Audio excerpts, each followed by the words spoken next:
This is a podfic for Peter is Worthy and So Done.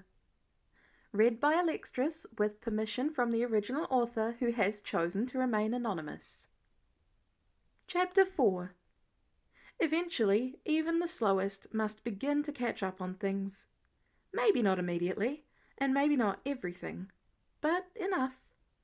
The fourth time it happened, the very next day, Peter was familiar enough with the peculiar-looking hammer to recognize it as one he'd used before, twice.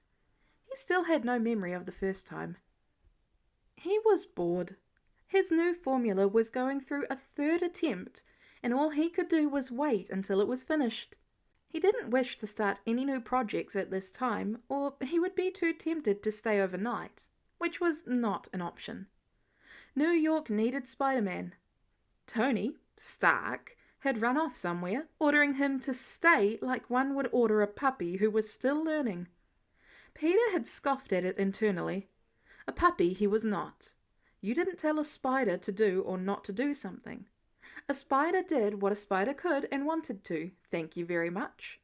So he was feeling a little rebellious, sitting in Stark's lab, which was the man's own fault for not revoking his access before leaving, right after he'd promised to show him the newest Iron Man suit.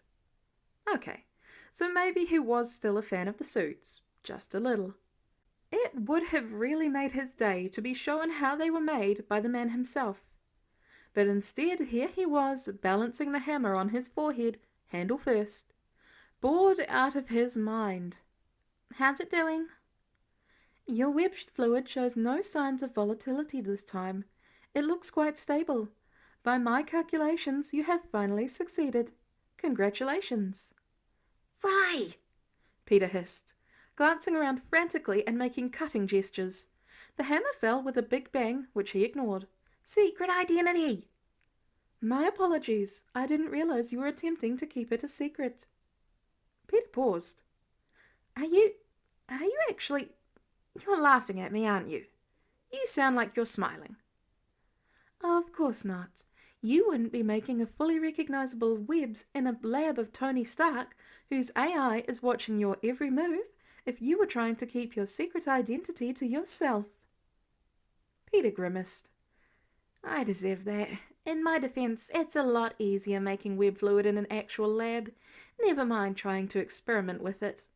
Also, Aunt May has been getting a little too interested in my personal life lately. Something about how I'm not home enough, and when I am, I'm covered in bruises and whatnot. I think she's worried I'm getting beat up at school or using drugs, because she's been sneaking these pamphlets in my bag. Is she not aware of your status as Spider-Man? No, Peter scoffed. I mean, can you imagine if she ever found out?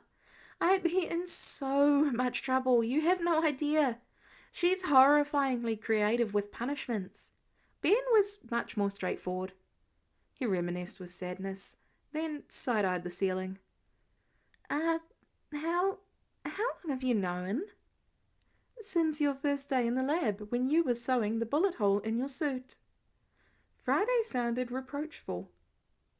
Peter hung his head in shame. Does Tony know? He asked nervously, already planning his escape. The tower wasn't really that high if he had to throw himself out the window, was it? If nothing else, he could finally put his healing factor into full test. What's a few broken bones or a spine or neck anyway? He does not. He doesn't? Peter was more than a little surprised. He frowned at the ceiling. How come? He never asked. Peter's eyes went wide with wonder. Friday, you sneaky, clever...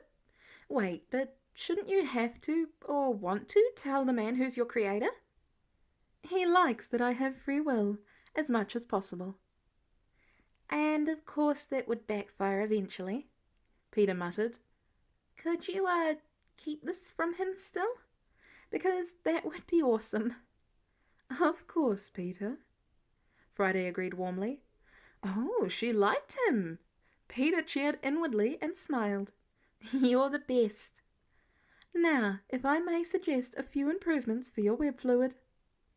Far away. As he carefully listened to her suggestions, which he was sure to try out later, Peter resumed his balancing act with the hammer, moving around gracefully, never hitting anything even when his eyes were fixed firmly on the hammer. It was all going so well until the appearance of Dummy and you, who was still attempting to learn the dance. Friday paused, but all she had time to say was, "Peter," when it all went terribly wrong.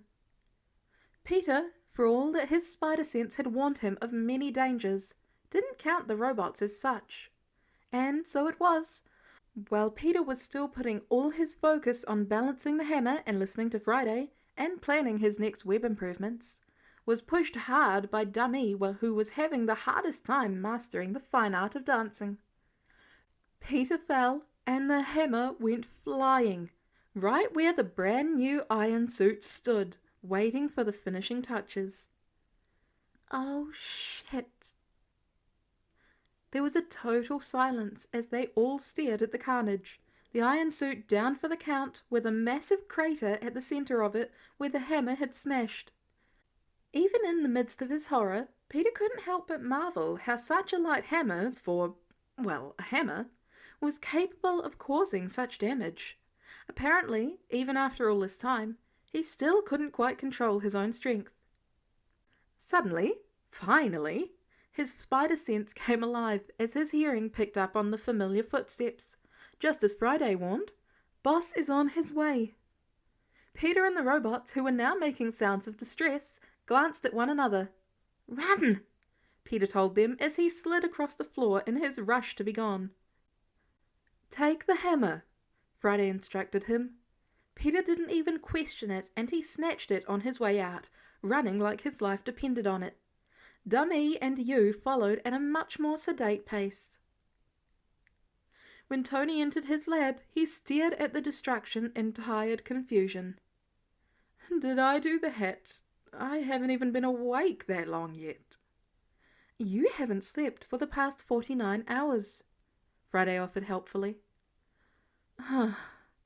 Tony shook his head. "Well, better clean it up before Pepper sees it, so she can say I told you so." He sighed. "Where are the two dumbasses when I need them?" "Dummy and you are helping Mr. Parker with an experiment in his lab." Well, it's his funeral." Tony never did find out the truth behind the destruction.